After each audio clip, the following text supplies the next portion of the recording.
And over time, they kind of develop this very chronic physiological pattern.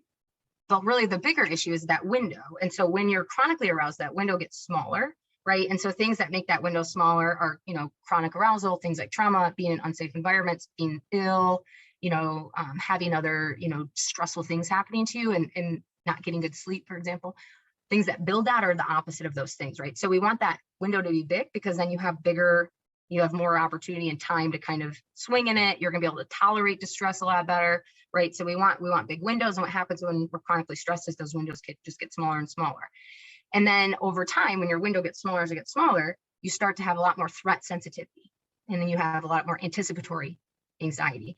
And what happens is that when you're overly aroused, your brain is kind of in that state, you start to misperceive a neutral stimulus and potentially positive stimulus as potential threats, right? And so you're kind of overly reactive to things as threats. And where you see this play out often, if any of you have kids that do this, is when they're upset and they're kind of melting down and you're genuinely being very calm and you're like, hey buddy, I know you're upset, you just got to calm down, you're using a calm voice. And they're like, why are you yelling at me? And you're like, literally nobody's yelling at you, we are literally whispering. But when you're here, right, that's how the world sounds to them. So imagine how loud it is if whispering feels like being yelled at, right, in that moment, right? So that's kind of where their brains are at, right?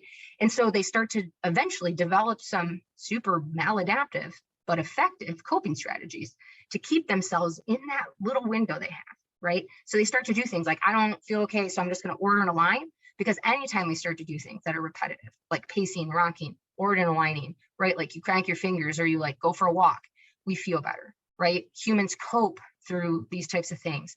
And so when seeing those things are sometimes coping strategies. So we won't always want to target and get rid of them if they're things that help kids self-soothe. We also don't want to, cultivate maladaptive coping strategies, right? But we don't want to get rid of them too early when they are something that could be potentially helpful. And then we put them on steroids, and that then exacerbates this whole process, right? So this is already there without them on steroids, and then we put them on steroids, which they need, right? So it's just like a really, really less than ideal situation from helping these boys kind of navigate the cross that they're already bearing, which is how dystrophin is affecting their brain,